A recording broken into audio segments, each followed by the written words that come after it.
J'aidais à nettoyer un terrain voisin après le déménagement d'un campement de sans-abri lorsqu'un ouvrier de la ville est arrivé. Il s'est dirigé droit vers moi et a commencé à me remercier pour mon aide. Je lui ai montré une femme qui dirigeait les efforts de nettoyage et ils ont discuté du moment où les sacs seraient récupérés. Il est revenu vers moi par la suite et m'a mentionné que nous étions voisins, qu'il vivait dans un appartement illégal à proximité, qui était en quelque sorte visible depuis mon jardin. Il m'a dit qu'il m'avait remarqué depuis un certain temps. Les autres voisins, qui écoutaient, lui ont indiqué où ils déposèrent leurs sacs. Ils semblaient le connaître aussi. Certains d'entre eux vivaient ici depuis des années, alors que moi, je n'y étais que depuis 2 ans. Le lendemain, les sacs n'ont pas été récupérés. Ils ont donc été fouillés, créant encore plus de dégâts. Heureusement, la ville l'a nettoyé le lendemain lors du ramassage régulier.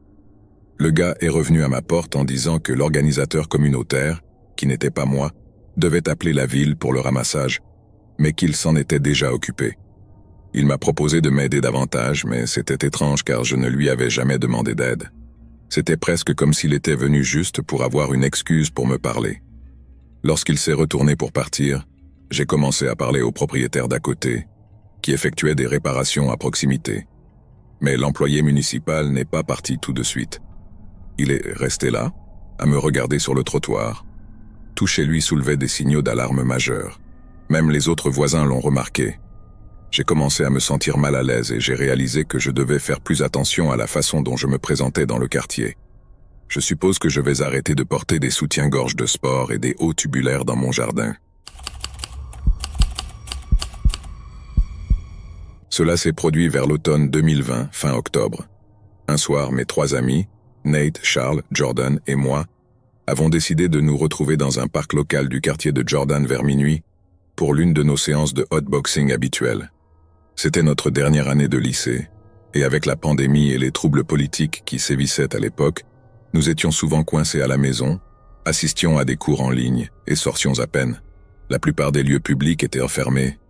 Alors comme beaucoup d'autres enfants, nous avons tué le temps en fumant de l'herbe et en nous amusant.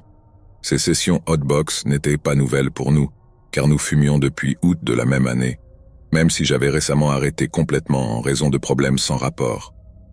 Environ 1 heure après avoir fini de fumer, nous avons accepté à contre-cœur de faire le tour de la ville en voiture. Jordan conduisait, Nate était sur le siège passager avant et Charles et moi étions à l'arrière. Imbécile, je sais, mais nous étions ivres et négligents. Nous avons cassé les fenêtres et décidé de jouer de la musique d'ambiance effrayante de Dead Space pour rire, alors que nous quittions un quartier résidentiel et empruntions une route principale à double sens menant aux parties les plus rurales de la ville. Pour vous donner une idée du paysage, c'était un quartier de banlieue semi-rurale complètement noir et nous étions pratiquement au milieu de nulle part. Alors que nous approchions d'une intersection faiblement éclairée, l'ambiance étrange de la musique correspondait à l'environnement effrayant. J'ai commencé à laisser mon esprit vagabonder, imaginant à quel point ce serait terrifiant de tomber sur quelque chose comme un Wendigo ou une sorte de créature humanoïde. À ce moment-là, nous avons atteint l'intersection et mon attention s'est déplacée. J'ai remarqué une silhouette émergeant de l'obscurité.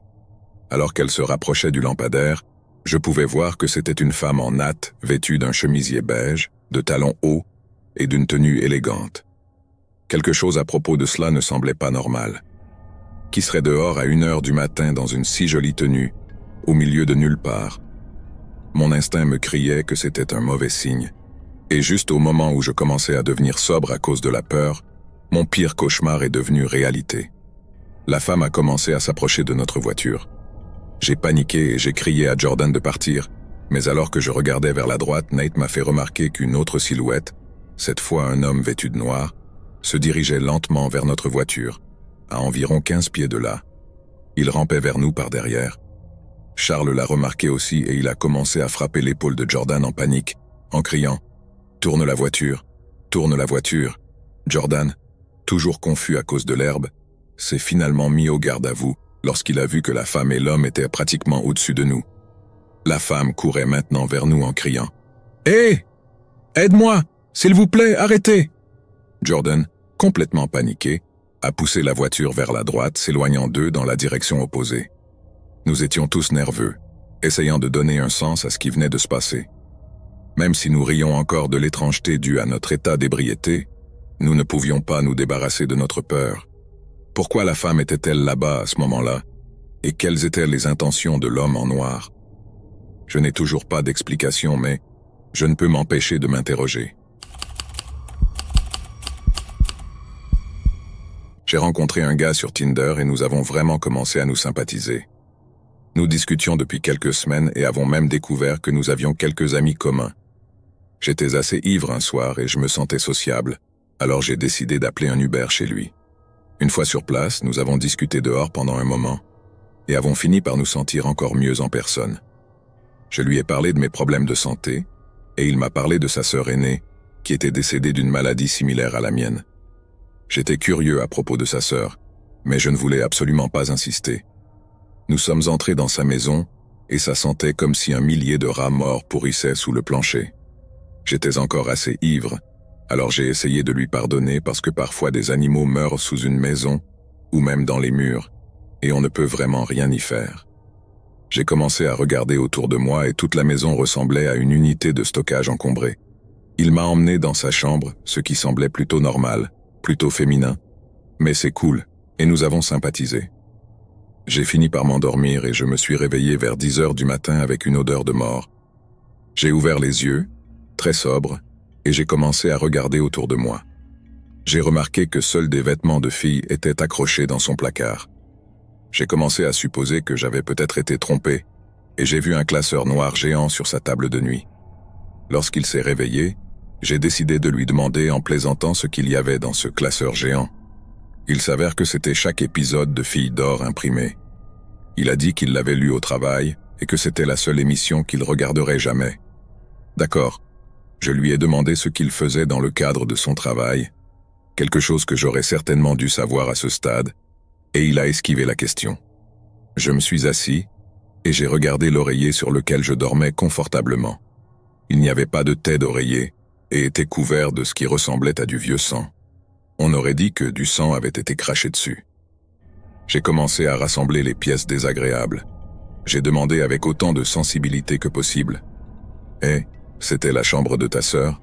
J'ai remarqué les vêtements dans le placard. » Il dit « Ouais, c'est son lit.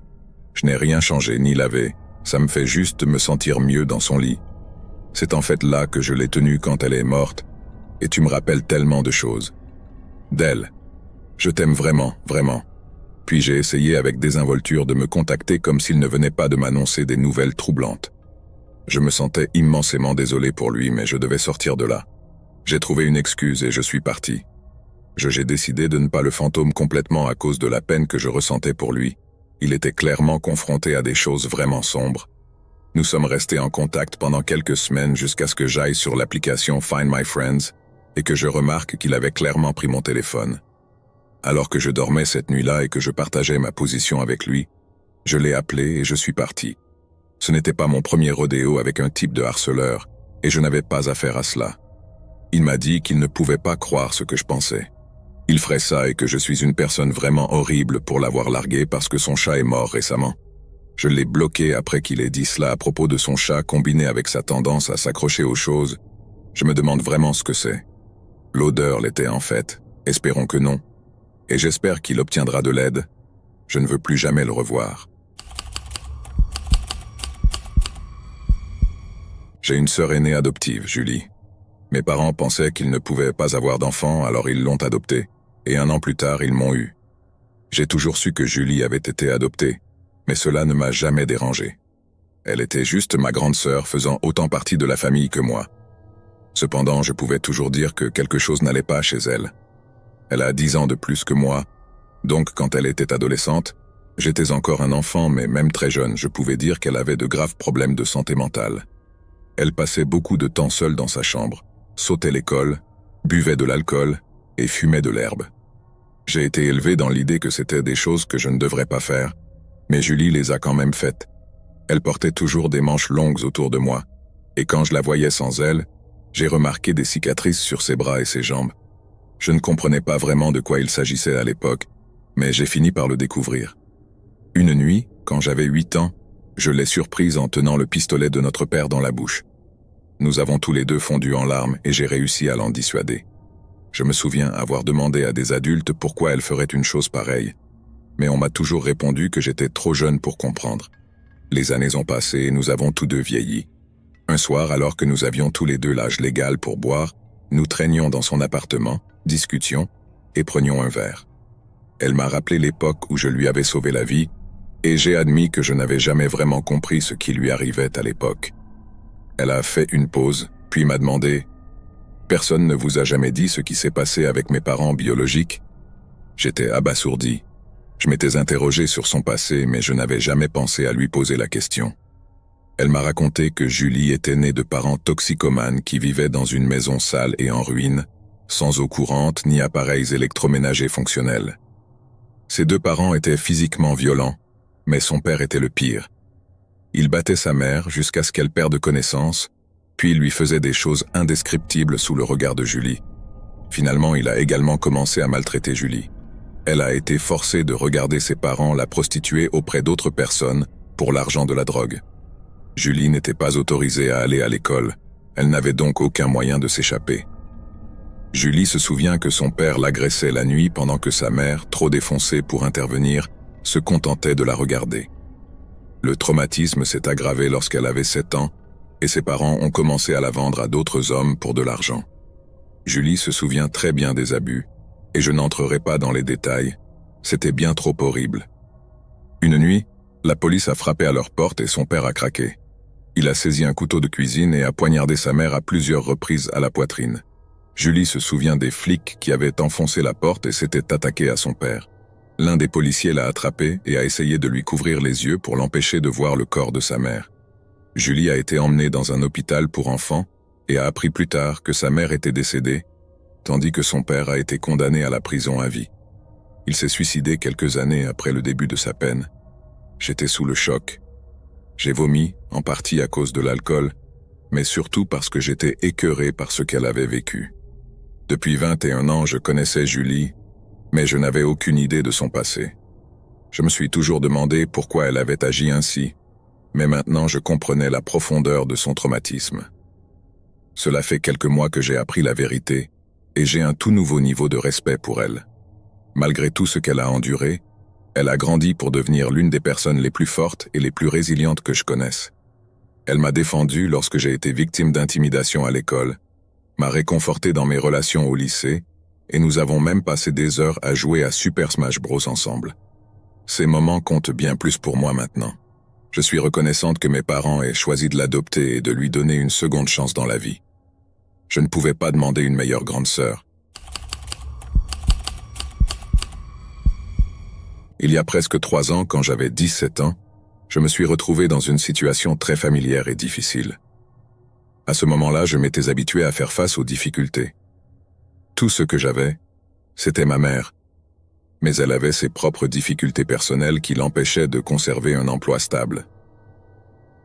Nous emménagions souvent dans des maisons différentes, vivant avec des colocataires.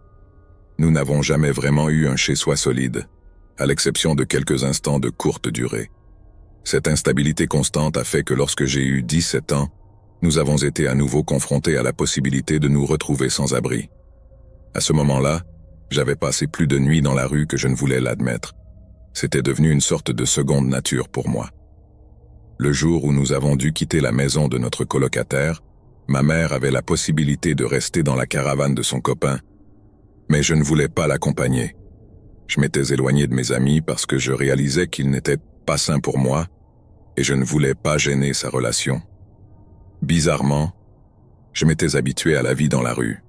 Alors, après notre séparation, je suis allé dans un McDonald's pour manger quelque chose. J'ai mangé des hamburgers et une fois le soleil couché, j'ai commencé à chercher un endroit où me reposer pour la nuit. J'ai erré pendant des heures, essayant de trouver un endroit sûr et confortable pour dormir.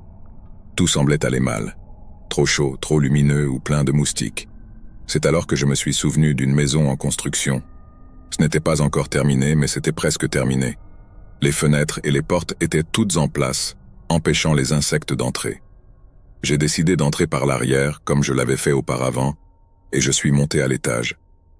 La salle de bain était assez propre, alors je me suis allongé par terre pour essayer de dormir. Au bout d'un moment, j'ai entendu des bruits étranges en bas, mais je les ai d'abord ignorés. Je pensais que c'était juste la porte par laquelle j'étais entré, qui se balançait au gré du vent. Mais à mesure que les sons continuaient, je devenais de plus en plus instable. Finalement, je n'en pouvais plus, et j'ai décidé de sortir sur le porche arrière. J'étais au téléphone, distrait, quand j'ai vu quelque chose bouger sur ma gauche. Je me tournai pour regarder et mon cœur se figea. Là, juste derrière la porte arrière, il y avait un homme debout dans l'obscurité, jetant un coup d'œil au coin de la rue et me fixant. Sa moitié inférieure était cachée derrière le mur et tout ce que je pouvais voir était le haut de son corps. Il était comme une ombre, d'un noir pur, sans traits, juste une silhouette. Nous sommes restés là enfermés dans un regard silencieux. Je pensais qu'il pourrait sortir et me parler, mais il n'a pas bougé. Je me demandais s'il n'était qu'un autre sans-abri, comme moi, cherchant refuge. Je l'ai regardé pendant ce qui m'a semblé une éternité, mais il est resté immobile. Finalement, j'ai décidé de partir. J'ai attrapé mon vélo et je suis sorti de la cour. En passant devant la fenêtre où je l'avais vu, j'ai jeté un coup d'œil à l'intérieur. Le clair de lune révélait son visage, juste le haut de sa tête et un œil qui m'observait toujours. Il était grand, blanc et portait une veste, mais je ne pouvais pas distinguer beaucoup de détails. Je me suis dépêché, sentant que ses yeux étaient toujours sur moi. J'ai atteint le devant de la maison, j'ai regardé à l'intérieur, mais il avait disparu. Je suis monté sur mon vélo et je suis parti, mais le sentiment qu'il me surveillait persistait. Je n'ai pas pu dormir cette nuit-là, même après avoir essayé 2 autres endroits pour me reposer. L'expérience était troublante. Il n'y a pas eu de poursuite dramatique ni de moment de vie ou de mort, mais le sentiment que quelque chose n'allait pas m'a marqué. Je n'ai jamais su pourquoi cet homme était dans la maison, mais j'ai supposé qu'il essayait juste de trouver un abri comme moi. Ce qui m'a vraiment dérangé, c'est la façon dont il me regardait, complètement immobile et silencieux. Je ne saurais jamais s'il me regardait simplement, ou s'il avait d'autres intentions, mais après cette nuit, je me suis promis de ne plus jamais entrer dans une maison comme celle-là. Je suis une femme de 29 ans et je fais de la randonnée sur un sentier boisé près de chez moi depuis environ 3 ans maintenant. C'est mon sentier préféré en raison de ses magnifiques cascades et prairies, mais j'ai fait plusieurs rencontres effrayantes au fil des ans. Heureusement, je marche toujours avec mon boulanger birman de 90 livres. C'est le garçon le plus gentil, mais il me protégera.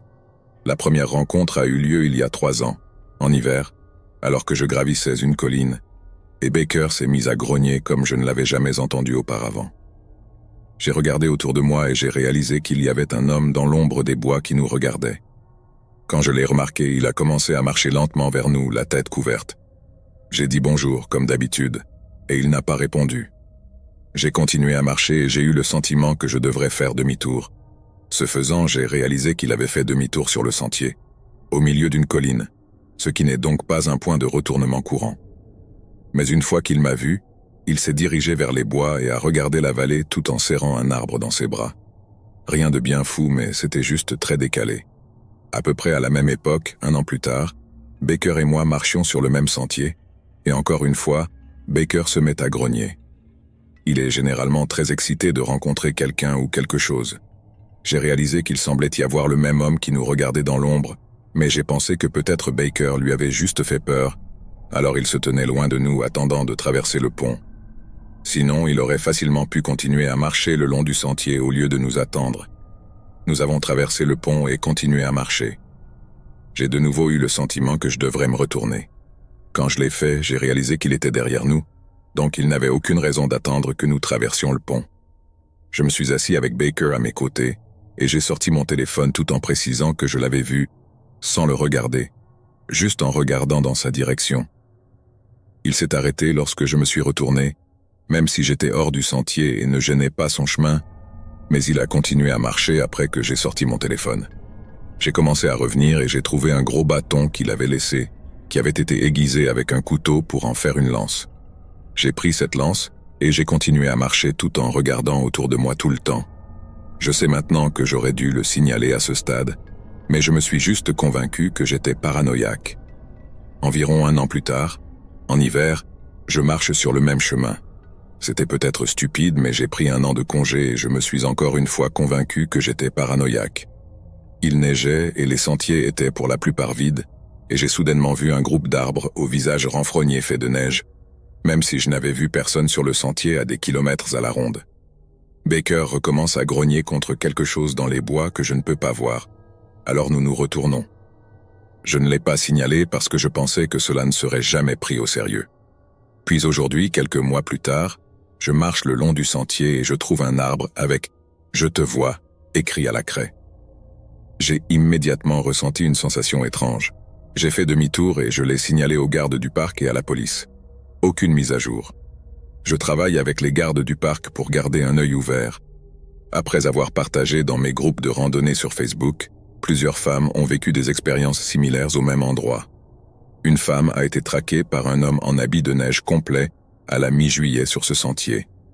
Un autre a été suivi jusqu'à sa voiture, et il est apparu le long du sentier, l'observant depuis les bois à différents endroits. Vous tous qui me traitez de stupide pour avoir fait une randonnée sur mon sentier préféré, après avoir attendu 1 an pour y retourner, sont des victimes blâmes typiques, et je ne vous aime pas. J'écoute les suggestions pour ne pas revenir en arrière, mais me rabaisser n'est pas nécessaire. J'ai assez peur maintenant. Deuxième mise à jour. 6 femmes différentes ont vécu des expériences similaires avec un homme d'apparence similaire dans le même parc. Ils l'ont tous signalé aux Rangers. J'ai interviewé les journaux locaux, ils m'ont contacté, et c'est partout. Les Rangers ne sont pas contents que je partage avec le public, mais ça me va, car tout le monde a le droit de savoir. Quelqu'un a effacé le message « Je te vois » avant que l'équipe de presse ne puisse le voir, et il a plu, mais pas si fort. 3 femmes différentes m'ont envoyé un message pensant que c'était le même homme, même si elles ne se connaissaient pas. Ils ont déclaré qu'il était instable et qu'il passait la plupart de ses journées dans ce parc. Son cousin l'a également dénoncé, et j'ai partagé son nom et sa photo avec les Rangers. Apparemment, le suspect est lui-même un vieux garde forestier, nous verrons donc. Oh, et le suspect adore apparemment grimper aux arbres et a un tas de photos de lui à 50 pieds dans les airs, donc il est probablement en train de regarder dans les arbres, et c'est lui qui a laissé ce message. Mise à jour finale. Apparemment, il a un endroit secret dans ses bois où il a une tronçonneuse et de l'essence. Nous l'avons signalé aux Rangers. Il est presque certain qu'avoir un terrain de camping secret dans un parc public est illégal, avec ou sans tronçonneuse, et le harcèlement et l'intimidation sont une forme d'agression illégale. Il n'y a donc aucune raison pour qu'il ne puisse pas au moins être interrogé. J'étais en vacances avec ma famille quand j'avais environ 14 ans. J'étais dans la piscine à laquelle était attaché un bar et je parlais avec désinvolture à ce groupe de Britanniques. Je veux dire que c'était uniquement des gars, mais je pense que je me souviens d'une fille avec eux. J'ai commencé à boire un peu avec eux. L'âge légal pour boire de l'alcool était de 18 ans, mais les gens avec qui je buvais m'ont donné un bracelet supplémentaire qu'ils avaient, parce qu'apparemment ils quittaient le complexe ce jour-là et voulaient le donner à quelqu'un. Mes parents n'étaient pas au courant et aucun d'eux ne savait que je buvais. Ils étaient clairement beaucoup plus âgés et n'arrêtaient pas de me mettre verre après verre dans la main. Et j'étais ravi parce que j'étais en train de me saouler dans une piscine à Cancun et hors de la vue de ma mère. Ils ont commencé à essayer de me convaincre que l'un des gars du groupe avait 15 ans et que je devais lui parler parce qu'il m'aimait bien. Même à ce moment-là, je savais qu'il n'avait certainement pas 15 ans, mais qu'il n'était pas non plus aussi vieux que les autres, qui semblaient avoir une trentaine d'années. Avec le recul, je pense peut-être au milieu ou à la fin de la vingtaine. J'étais jeune et je pensais juste qu'il plaisantait avec moi. Il n'arrêtait pas de me dire qu'il m'aimait bien et que je devrais sortir avec lui. Et j'en ai ri la première fois, mais il n'arrêtait pas de le suggérer. Gardez à l'esprit que pendant tout ce temps, mon père était dans la même piscine, en train de parler à son ami, et il avait aussi les yeux rivés sur moi pendant presque tout le temps. Mes parents sont très stricts. Ils ne savaient pas que ce que je buvais était en fait alcoolisé, et la piscine était suffisamment grande pour qu'on ne puisse pas entendre ce qui se disait. À ce moment-là, j'étais complètement saoul.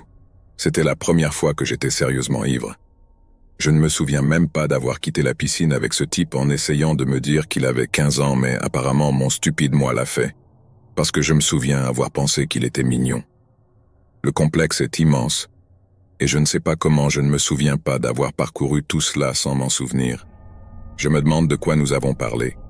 La prochaine chose dont je me souviens, c'est de marcher et de m'approcher d'un arrêt de bus situé à 10 minutes à pied du complexe. Je sais que c'était 10 minutes parce que ma famille et moi allions souvent à l'arrêt de bus pour explorer Cancun. Il m'a dit que j'avais un beau corps et m'a demandé si j'avais déjà eu des relations intimes avec quelqu'un. J'ai juste commencé à rire et il s'est assis sur le banc du bus et m'a tiré sur ses genoux. À ce stade, mon monde tourne, donc je ne proteste pas, même si je me souviens avoir pensé que je voulais retourner à la piscine. C'est alors que quelque chose de magnifique s'est produit. J'ai vomi partout sur lui. Rappelez-vous, je suis sur ses genoux à ce stade, donc c'était comme en plein milieu de son visage et sur sa poitrine. Et j'ai continué à vomir, comme un vomissement de projectile au niveau de l'exorciste. Il était extrêmement dégoûté et je ne me souviens pas de ce qui a été dit, mais nous avons fini par retourner au complexe à pied et je ne l'ai plus jamais revu. Je me souviens m'être senti si gêné, ce qui est ridicule avec le recul. J'ai vacillé jusqu'à la piscine, couverte de vomissements, où ma mère avait appelé la police, et elle et mon père paniquaient. La voix perçante de ma mère m'a assez vite dégrisé, car je me souviens de ces passages beaucoup plus clairement, même s'ils sont encore flous. Ils ont vu à quel point j'étais ivre, et ont demandé à savoir ce qui s'était passé. Alors je leur ai dit, et puis, ils sont devenus furieux. Ma mère tenait absolument à retrouver ce type ou ses amis, qui avaient tous disparu de la piscine. Je ne voyais pas vraiment quel était le problème à l'époque, ni pourquoi elle voulait le retrouver. Aujourd'hui encore, je pense à ce qui se serait passé si je n'avais pas vomi comme ça, et si je n'étais pas parti avec lui. J'avais 15 et 14 ans, et il mesurait au moins 1 pied de plus que moi et n'était certainement pas mineur. Je me souviens qu'il était près de moi, sans personne autour, et même dans mon état d'ivresse extrême, j'ai commencé à devenir un peu nerveux. Mes parents m'ont ramené dans notre chambre d'hôtel et j'ai passé des heures dans la baignoire à vomir. Ma mère était furieuse, complètement furieuse. Je n'étais pas trop surpris de cela parce qu'elle me criait dessus tout le temps pour des choses insignifiantes, tout comme mon père, ce qui m'a surpris parce qu'il était toujours si décontracté et honnêtement, il aurait probablement été un peu amusé que je sois ivre et que je jette, pas de manière cruelle, mais parce que j'apprenais une leçon sur l'alcool que nous finissons tous par apprendre. En fait, il me l'a dit directement à un moment donné avant toutes ses vacances. Mais maintenant je sais que sa colère n'était pas dirigée contre moi. Il n'était pas en colère contre la boisson, il était juste en colère contre ce salaud. Je me souviens m'être demandé pourquoi ils en faisaient autant toute une histoire. C'est quelques années plus tard que j'ai compris. Plus tard dans la journée, parce que tout s'est passé vers 14 heures de l'après-midi, donc j'étais au moins conscient à l'heure du dîner, je m'attendais à ce que ma mère me fasse exploser dessus pendant le dîner quand j'étais sobre, comme elle le fait habituellement. Cette femme est comme une mèche sous tension, mais ils étaient tous les deux plutôt silencieux et me regardaient fixement et ne me quittèrent pas. Je ne peux pas imaginer ce qu'ils traversaient, sachant le danger que j'avais couru des heures auparavant, me regardant comme si c'était un miracle que j'étais là. J'étais jeune et stupide, mais je voudrais exprimer mes profonds remerciements et ma gratitude à la bière pour avoir constamment irrité mon estomac au point de vomir des projectiles. Tout cela s'est passé quand j'avais 19 ans. Je ne suis pas le mec le plus beau, donc je n'ai jamais eu beaucoup de chance avec les femmes, et je me suis retrouvé sur Tinder. Là non plus, je n'ai pas eu beaucoup de chance jusqu'au 3e mois d'utilisation, lorsqu'une femme blonde nommée Katie m'a envoyé un message. Elle était assez jolie pour que je la considère comme un robot. Ce n'est que 3 jours plus tard qu'elle m'a envoyé un nouveau message, car les robots n'envoyaient presque jamais de message plus d'une fois. J'ai cliqué sur son chat et répondu, puis j'ai regardé encore plus son profil. Ce que j'ai vu était assez générique, mais n'était certainement pas le profil d'un robot. Nous discutions depuis environ 1 mois lorsqu'elle m'a proposé de venir la voir. J'étais assez réticent car elle habitait à près de 8 heures de voiture de chez moi, mais je devais admettre que je l'aimais vraiment beaucoup. Et je pensais lui demander si je pouvais venir la voir depuis un moment maintenant. Après un peu plus de harcèlement de sa part, j'ai finalement dit que je prendrais le volant pour aller la voir.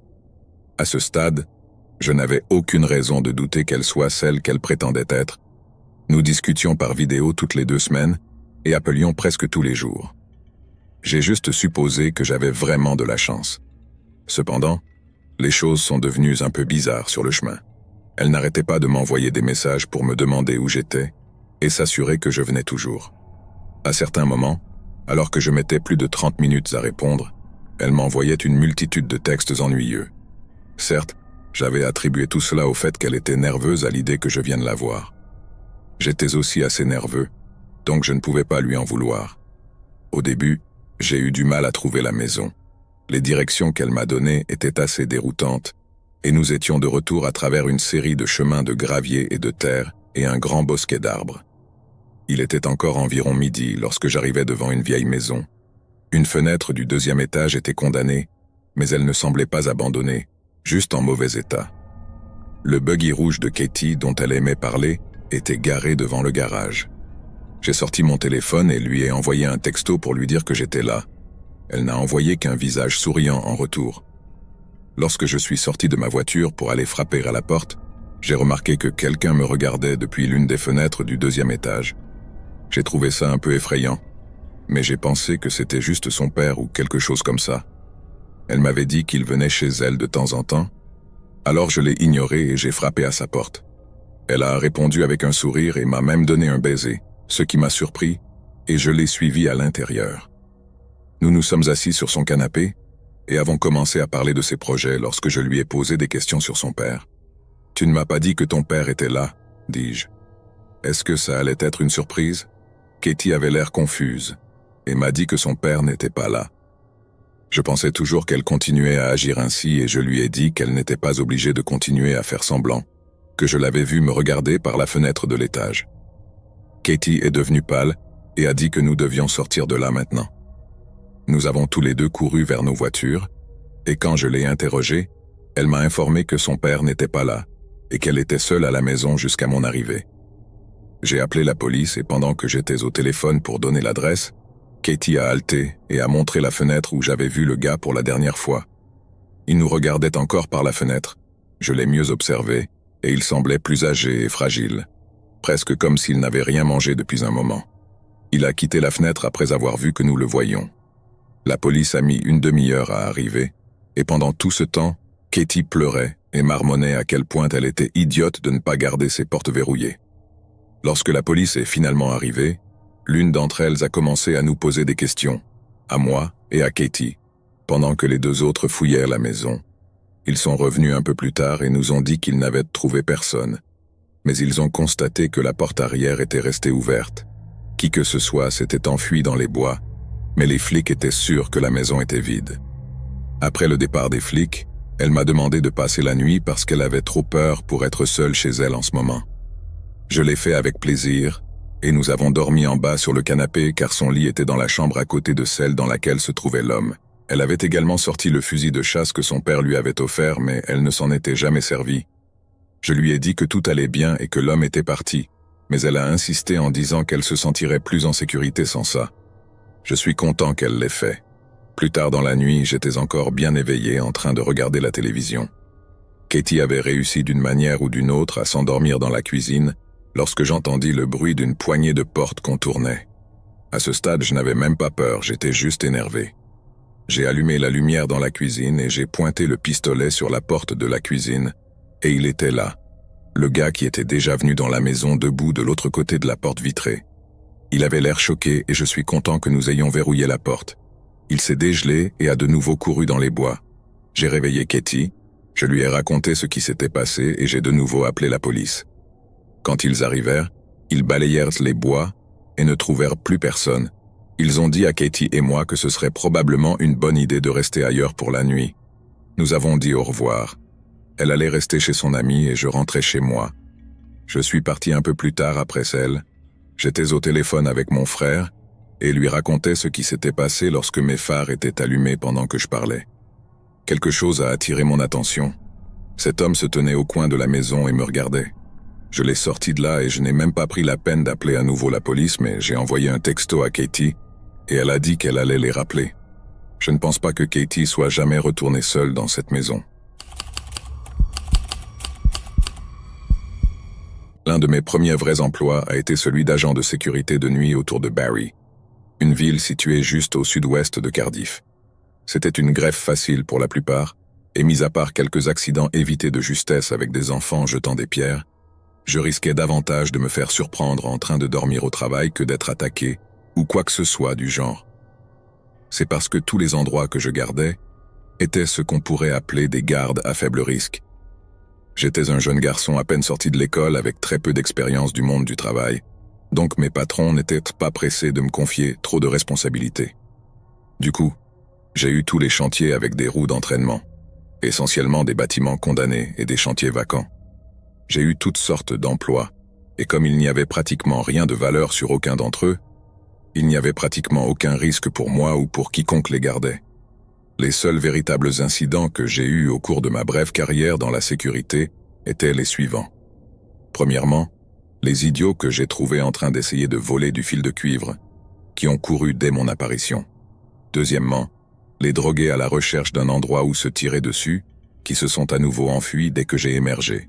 Et troisièmement, le type qui a tenté de brûler le site que je gardais, qui est apparu surpris dans mon rêve quelques nuits après l'incident.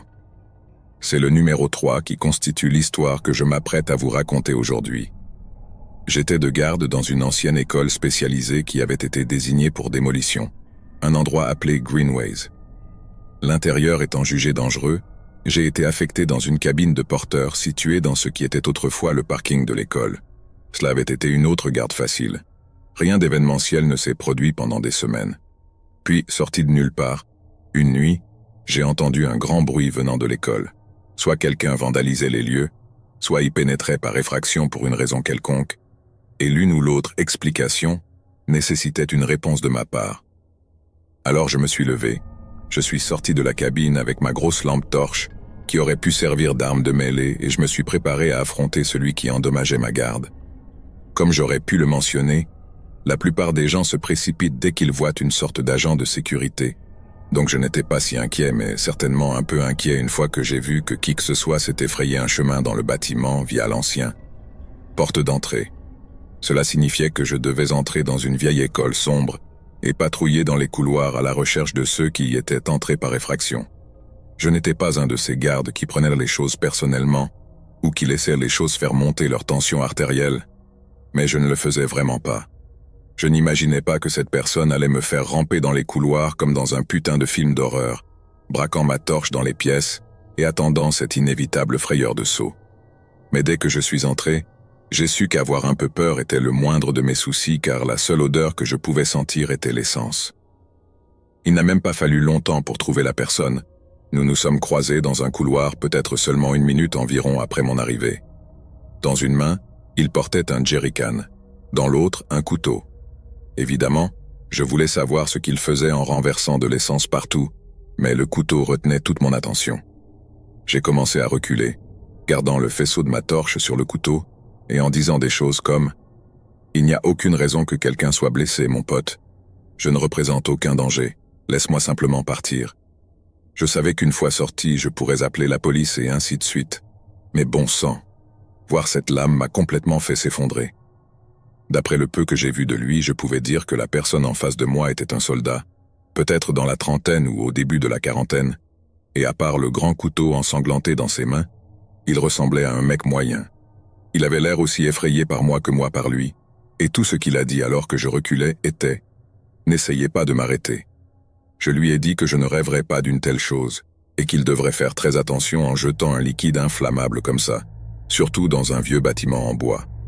Rétrospectivement, cela semble idiot à dire, mais je pense que je voulais faire comprendre au gars que j'étais de son côté.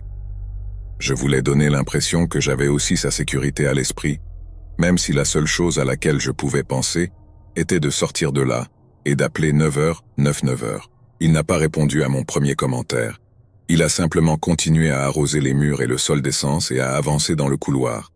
Mais ensuite, une fois arrivé en sécurité à la porte, j'ai de nouveau crié dans le couloir. Vous n'allez pas mettre le feu à cet endroit, n'est-ce pas? J'ai à peine réussi à prononcer les mots avant qu'il ne se retourne et crie si fort que sa voix se brise un peu. Tu ne sais pas ce qu'ils m'ont fait. Tu ne sais pas ce qui s'est passé ici. Tu ne sais pas, tu ne sais pas. Je ne sais pas, tu ne sais pas. Cela résonnait dans les couloirs, et qu'en dites-vous? Je veux dire, honnêtement, si c'était vous, quelle serait votre réponse à un gars qui crie ça à plein poumon? Je ne sais pas ce que vous auriez pu imaginer, mais je n'ai rien trouvé à penser. Toute ma puissance cérébrale était occupée à me demander ce qui lui était arrivé de si terrible qu'il a dû le brûler. Je n'ai jamais trouvé quoi que ce soit, pas sur le coup, mais je savais que la meilleure chose à faire était de mettre le plus de distance possible entre moi et ce type. La dernière chose que je l'ai entendu dire alors que j'étais sur le point de partir était quelque chose comme Elena, ou le nom d'une fille. Et à cause des implications de ce qu'il a dit, j'ai supposé que c'était une fille nommée Elena, qui avait traversé quelque chose de terrible et non le gars. Je cherche à incendier l'endroit. Je ne veux pas paraître insensible, mais c'était une vieille école spécialisée, et le type ne semblait pas avoir quelque chose de mal avec lui, du moins pas en surface en tout cas. Cela n'avait pas d'importance car je n'étais pas en position de fouiller dans la vie de ce type. J'avais juste besoin de m'éloigner de lui, puis de poser des questions plus tard. Peut-être même d'obtenir des réponses dans un journal en fonction de l'ampleur réelle des choses. Qui sait? Je ne pensais pas que la cabine du porteur serait sûre, pas s'il envisageait de transformer cette vieille école en un enfer ardent. J'ai donc couru jusqu'au parking, passé les portes principales, traversé une voie rapide, puis j'ai appelé la police depuis un abribus de l'autre côté. J'étais dans un lieu public bien éclairé, mais je pouvais toujours voir l'école. Ou du moins, je pouvais encore voir une partie de sa silhouette sur le ciel nocturne, et il n'y avait aucun moyen pour moi d'appeler la police d'ailleurs. La dernière chose que je voulais, c'était que ce type puisse utiliser le son de ma voix pour me traquer dans la rue sombre. J'avais eu assez peur pour une nuit. Je me souviens de la dame de 9h qui m'a demandé si j'avais besoin de la police, des pompiers ou d'une ambulance. Et de ma réponse, je pense aux trois. Je lui ai parlé de ce type, de son couteau, et de la façon dont il semblait tout frénétique et voulait incendier la vieille école. Alors elle envoyait d'abord la police et me gardait en ligne pour garder un œil sur les signes de fumée ou de flamme. Je ne sais pas si c'était toute l'adrénaline qui donnait l'impression que le temps s'éternisait, mais j'en suis arrivé au point où j'ai pensé que le type avait peut-être changé d'avis ou, je ne sais pas, cassé son briquet ou fait tomber son match après avoir été pris en flagrant délit. On aurait pu penser qu'il aurait précipité les choses. Mais il a fallu plus de temps que prévu pour voir les flammes, et une fois qu'elles ont pris vite, et tout l'endroit a semblé s'envoler comme une grande poudrière sanglante. La police est arrivée la première et, de toute évidence, elle ne s'approchait pas du bâtiment en feu. Ils se sont juste arrêtés devant les portes avec leurs lumières allumées, et je suis allé à leur rencontre. Ils étaient comme moi, vraiment, totalement incrédules face à ce que le type venait de crier avant que je me retire finalement de la situation. J'ai essayé de leur donner une description aussi bonne que possible, mais j'étais tellement concentré sur le couteau en sortant que le visage du type était juste une sorte de flou dans ma mémoire à ce moment-là, et il faisait assez sombre. Je suppose qu'après cela, il ne me restait plus grand-chose à faire à part laisser un message sur le répondeur de mon patron pour l'informer de l'incendie, puis rentrer chez moi pour la nuit. Le seul problème était que j'étais tellement plein d'adrénaline que dormir n'était pas facile. Après être finalement revenu chez ma mère et mon père, je suis rentré à la maison vers 1h du matin, puis je suis resté éveillé jusqu'à 5 ou 6h du matin parce que je n'arrivais pas à comprendre ce que le gars avait dit. De mon esprit. J'ai fini par taper le nom de l'ancienne école spécialisée dans Google, et après avoir pas mal passé au crible les articles, j'ai trouvé quelque chose de très choquant au début, mais qui s'est avéré être un peu un pétard humide. Il n'a pas répondu à mon premier commentaire. Il a simplement continué à arroser les murs et le sol d'essence et à avancer dans le couloir. Mais ensuite, une fois arrivé en sécurité à la porte, j'ai de nouveau crié dans le couloir. « Vous n'allez pas mettre le feu à cet endroit, n'est-ce pas ?» J'ai à peine réussi à prononcer les mots avant qu'il ne se retourne et crie si fort que sa voix se brise un peu. « Tu ne sais pas ce qu'ils m'ont fait. Tu ne sais pas ce qui s'est passé ici. Tu ne sais pas, tu ne sais pas. Je ne sais pas, tu ne sais pas. » Cela résonnait dans les couloirs, et qu'en dites-vous? Je veux dire, honnêtement, si c'était vous, quelle serait votre réponse à un gars qui crie ça à plein poumon? Je ne sais pas ce que vous auriez pu imaginer, mais je n'ai rien trouvé à penser. Toute ma puissance cérébrale était occupée à me demander ce qui lui était arrivé de si terrible qu'il a dû le brûler. Je n'ai jamais trouvé quoi que ce soit, pas sur le coup, mais je savais que la meilleure chose à faire était de mettre le plus de distance possible entre moi et ce type. La dernière chose que je l'ai entendu dire alors que j'étais sur le point de partir était quelque chose comme Elena, ou le nom d'une fille, et à cause des implications de ce qu'il a dit, j'ai supposé que c'était une fille nommée Elena, qui avait traversé quelque chose de terrible et non le gars. Je cherche à incendier l'endroit. Je ne veux pas paraître insensible, mais c'était une vieille école spécialisée, et le type ne semblait pas avoir quelque chose de mal avec lui, du moins pas en surface en tout cas. Cela n'avait pas d'importance car je n'étais pas en position de fouiller dans la vie de ce type. J'avais juste besoin de m'éloigner de lui, puis de poser des questions plus tard. Peut-être même d'obtenir des réponses dans un journal en fonction de l'ampleur réelle des choses. Qui sait? Je ne pensais pas que la cabine du porteur serait sûre, pas s'il envisageait de transformer cette vieille école en un enfer ardent.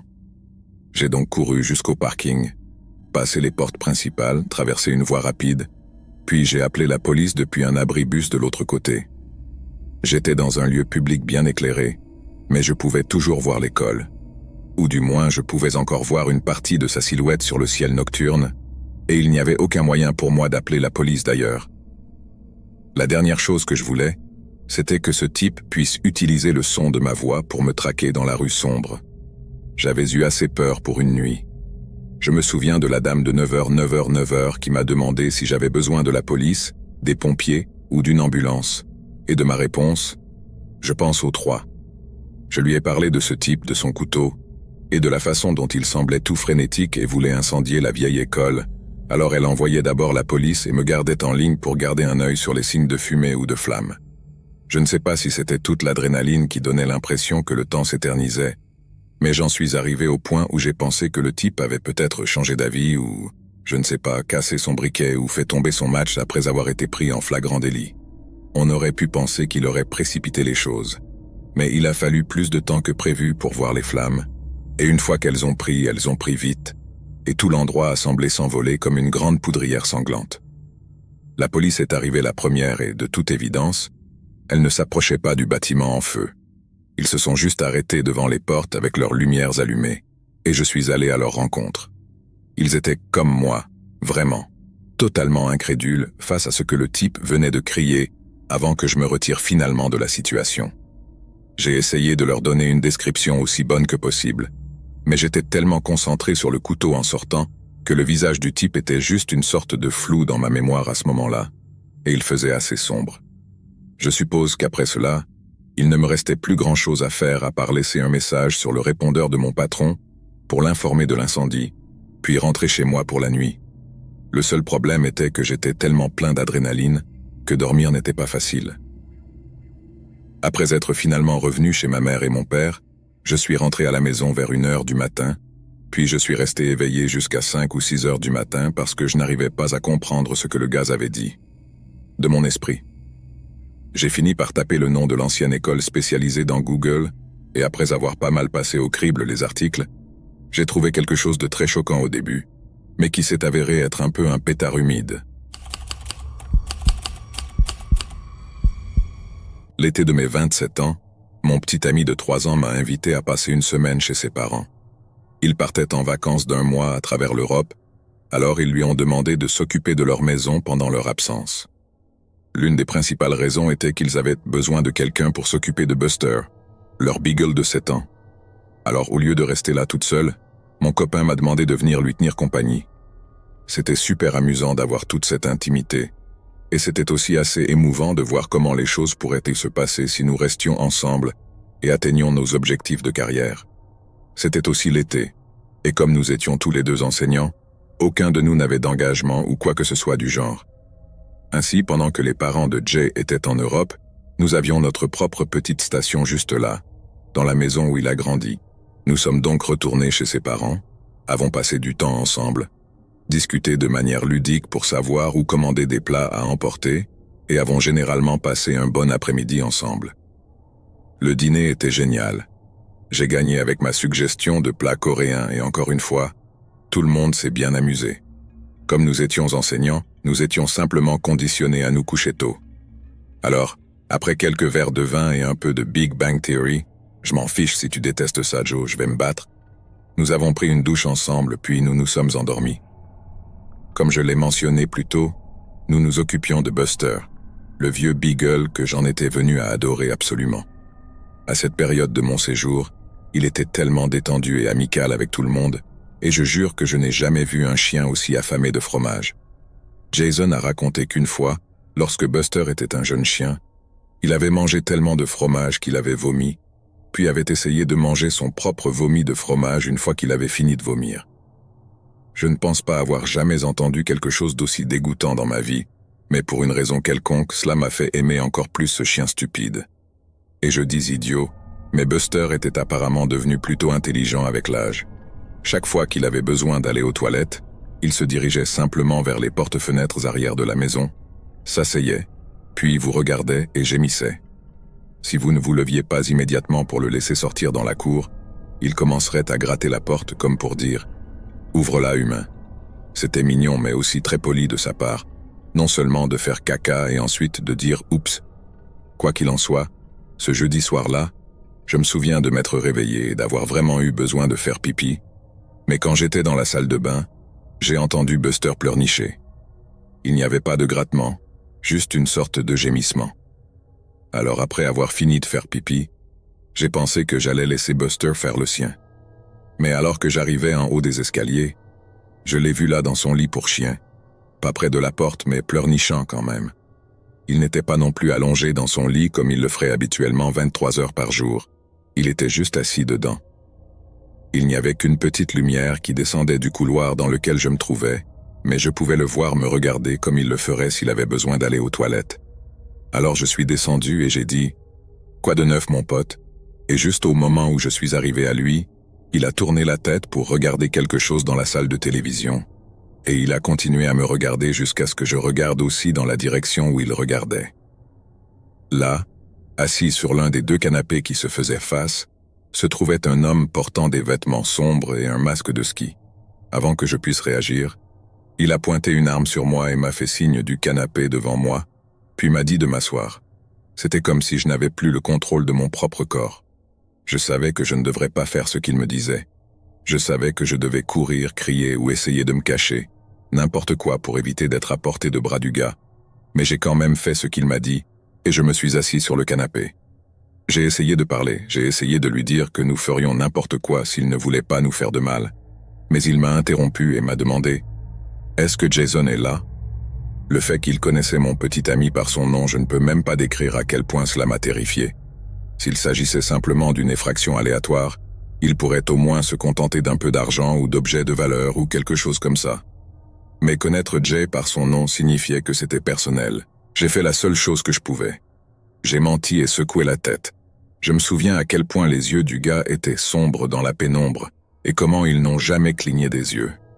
Après avoir secoué la tête, il m'a demandé de la même voix murmurée pourquoi Jason n'était pas là si sa voiture était garée dehors. Encore une fois, j'ai ressenti la même terreur. Il connaissait Jason et il le connaissait bien. Mais qu'est-ce qui faisait que Jay s'en fout qu'un homme armé soit entré par effraction dans la maison de ses parents au milieu de la nuit? Je pense que c'est ce qui m'a fait le plus peur, ne pas savoir ce qui s'était passé pour nous mettre dans ce genre de pétrin en premier lieu. Je pourrais mourir sans jamais savoir ce qu'il avait fait. Juste une minute, je me poserais des questions avec horreur, et la suivante, il n'y aurait rien, juste un vide de questions sans réponse et de potentiel inexploité. L'homme masqué m'a encore demandé si Jason était dans la maison et plus précisément s'il dormait à l'étage. Je savais que c'était inutile de mentir à nouveau, alors cette fois-là, je n'ai rien dit, je n'ai rien fait, j'ai juste attendu la suite. Je pensais qu'il pourrait juste me tirer dessus, puis monter à l'étage pour faire de même avec Jason, ou peut-être qu'il passerait juste devant moi, et que je devrais plutôt écouter les derniers instants de la vie de mon petit ami. Le gars semblait adopter une personnalité complètement différente. Il a arrêté de pointer son arme sur moi, pas complètement mais pas directement sur moi, puis il s'est retombé dans le canapé. Il m'a demandé si je savais pourquoi il était là et j'ai secoué la tête en réponse. Je me souviens de la façon dont il a ri silencieusement et a dit « Bien sûr que non ». C'était l'une des rares fois où j'ai trouvé la force de parler, et même si j'avais envie de lui demander pourquoi il était là, tout ce qui est ressorti a été « S'il vous plaît, ne nous faites pas de mal ». Le gars s'est de nouveau penché en avant et m'a ensuite dit avec des mots qui resteront avec moi jusqu'à ma mort « Je ne vais pas vous faire de mal, ni à vous deux, mais j'allais le faire. C'est la raison pour laquelle je suis venu ici. Tu vas tirer sur ton petit ami, tu sais pourquoi ?» J'ai secoué la tête et dès que je l'ai dit, il a répondu « Parce qu'il a trompé ma femme. » C'est seulement à ce moment-là que j'ai remarqué qu'il avait quelque chose dans son autre main, un morceau de papier plié. Lorsqu'il a posé le pistolet sur la coudoir du canapé, l'a déplié, puis l'a posé devant moi, j'ai vu que c'était une sorte de collage. Chaque image était une sorte de message texte échangé depuis une application appelée Telegram, à l'exception d'une, qui montrait les coordonnées de l'un des participants. C'était Jason. Sa photo, son téléphone portable. C'était 100% lui, et j'ai supposé que l'autre participant était la femme du gars. Je ne sais pas pourquoi il l'a apporté. Peut-être pour le montrer à Jason afin qu'il ne puisse pas tout nier. Peut-être pour le montrer à quelqu'un comme moi pour qu'il sache que ce n'était pas une sorte d'erreur. Mais quoi qu'il en soit, une fois qu'il a réussi à s'introduire par effraction et qu'il m'a accidentellement heurté à la place de Jason, il a décidé de ne pas mettre en œuvre la seconde moitié de son plan, et c'est quelque chose que je considère comme une intervention divine. Parce que je suis presque certain que si c'était lui qui s'était réveillé et était descendu pour voir Buster, il serait mort juste là, avant même que je sache ce qui se passait. Mais parce que c'était moi, parce que c'était quelqu'un que l'intrus considérait comme innocent, cela lui a fait réfléchir. Alors qu'il se levait pour partir, j'ai été envahi par une vague de soulagement si forte que j'aurais pu fondre en larmes. Il m'a dit « Je suppose que tu vas appeler les flics maintenant, n'est-ce pas ?» J'ai secoué la tête pour ce qui semblait être la 20e fois en quelques minutes, mais il a dit « Non, maintenant tu vas le faire. » Et je suis complètement stupide d'avoir fait ça en premier lieu. J'ai ressenti quelques dernières pointes d'anxiété alors qu'il se dirigeait vers les portes-fenêtres, qui étaient à peine entr'ouvertes d'où il était entré d'une manière ou d'une autre sans nous réveiller. Ou maintenant que j'y pense, peut-être que ça m'a réveillé. Et c'est à ce moment-là que j'ai réalisé que j'avais besoin de faire pipi, mais je suppose que ce n'est ni ici ni là. La dernière chose que j'ai dite avant qu'il ne parte était un merci vraiment tremblant, et je réalisais maintenant que je le remerciais pour 3 raisons. Premièrement, ce n'était pas tant un remerciement qu'une tentative de confirmer qu'il n'était pas sur le point de changer d'avis et de nous tuer. Deuxièmement, c'était un remerciement de ne pas nous avoir fait de mal. Mais troisièmement, je le remerciais de m'avoir dit ce que faisait Jason. Ce n'était pas le cas à l'époque. Je me sentais toujours très protecteur envers Jay, et j'étais heureux qu'il ne soit pas blessé. Mais je sais qu'une partie de ce sentiment était là quelque part, et sinon cela a certainement semé une étrange graine de gratitude dans ma tête. Après que je l'ai remercié, il s'est arrêté, a regardé en arrière et a dit « Je devrais te remercier maintenant. » Et il avait raison. Je ressens une sorte de culpabilité folle en ce moment en écrivant ceci, mais mon premier réflexe a été d'appeler les flics. Il n'y avait aucune garantie qu'il ne changerait pas d'avis et ne reviendrait pas. Je ne savais pas s'il avait bu ou s'il était fou ou quoi que ce soit d'autre qui pourrait le pousser à revenir tirer. C'est donc ce que j'ai fait. Je suis remonté à l'étage en trébuchant. J'ai attrapé mon téléphone, puis j'ai appelé le 911, réveillant ainsi Jason. Il m'a fallu quelques minutes pour décrire ce qui était arrivé à l'opérateur avant de pouvoir demander à Jason « Qui est Mélanie ?» Mais dès que je l'ai fait, j'ai su que tout était vrai. Il a passé 3 ans avec quelqu'un, apprenant toutes ces petites bizarreries et ces histoires, et vous pouvez lire ses expressions faciales comme dans un livre. Et ce que le visage de Jason m'a dit après que j'ai prononcé ce nom, c'est « Comment le sais-tu » Il a essayé de me dire qu'il ne savait pas de quoi je parlais, que le type était manifestement malade mental avec une sorte de délire schizophrénique paranoïaque, et que les flics feraient mieux d'arriver vite. Même en l'entendant m'appeler bébé pendant tout cela, c'est à ce moment-là que j'ai arrêté de l'aimer. Ou du moins, quand l'amour que j'avais autrefois pour lui a commencé à mourir. C'était comme une blague malsaine. Je n'étais pas son bébé, et si jamais je l'avais vraiment été, je ne l'étais certainement plus. C'était la façon dont il utilisait cette menace contre nos vies comme excuse parfaite pour ne pas parler de Mélanie, et comment il jouait à cache-cache avec elle depuis je ne sais combien de temps. Il a dit des trucs comme « La seule chose qui compte, c'est que nous soyons en sécurité pour le moment. Tout le reste peut attendre, mais je vous promets que je n'ai pas triché. Je n'ai pas triché. Pas « Je ne connais aucune Mélanie » ou « Je ne sais pas de quoi tu parles ». C'était comme s'il bougeait les poteaux du but, m'attendrissant pour une excuse ou un mensonge qui allait arranger les choses. Je ne pense pas avoir déjà ressenti ce genre de colère auparavant. Lorsque les flics sont finalement arrivés pour recueillir les dépositions de chacun de nous, j'ai dû lutter pour me ressaisir. Maintenant, je sais que cela peut ressembler à une sorte de syndrome de Stockholm, mais je ne blâme pas vraiment le gars d'être aussi en colère que lui. Si mon ex-petite amie avait gardé ses affaires dans son pantalon, il n'y aurait eu aucune raison pour que quiconque planifie un meurtre de vengeance raté. Le gars aurait-il dû procéder de manière plus responsable? Bien sûr, mais nous ne vivons pas dans un monde parfait où chacun fait tout ce qu'il est censé faire et rien de ce qu'il ne fait pas. Si nous le faisions, mon petit ami de l'époque serait peut-être encore mon petit ami maintenant, et pas seulement un terrible souvenir que j'ai, et qui explique pourquoi j'ai du mal à faire confiance aux hommes de nos jours. Je sais que c'est un préjugé de ma part auquel je dois faire face, du moins mon thérapeute me le dit, mais je sais aussi que j'ai une très bonne raison de penser de cette façon. Nous nous sommes séparés quelques jours seulement après le cambriolage. Jason n'a jamais admis avoir triché. Mais comme je l'ai dit, je le connaissais assez bien pour savoir quand il mentait, ou du moins quand il essayait de cacher quelque chose. À ma connaissance, les flics n'ont arrêté personne pour effraction avec une arme mortelle, ou pour tout autre type d'accusation qui aurait pu lui être reproché. J'ai l'impression qu'ils m'auraient recontacté s'ils avaient attrapé le gars, mais ils ne l'ont jamais fait. Personne n'a jamais été arrêté à ma connaissance, et le type avec le pistolet a continué à vivre sa vie, je suppose. Je ne sais pas comment les choses se sont passées entre lui et sa femme. J'aimerais penser qu'il lui a fait preuve de la même miséricorde qu'à moi. Je pense encore à lui de temps en temps, surtout dès que le sujet de l'infidélité revient. Mais je ne pense pas à Jason, pas trop en tout cas. Mais chaque fois que je le fais, je pense toujours à quel point les choses auraient pu être très différentes si je n'avais pas dormi là cette nuit-là. Je ne dois rien à Jason, mais parfois je pense qu'il me doit toute sa vie.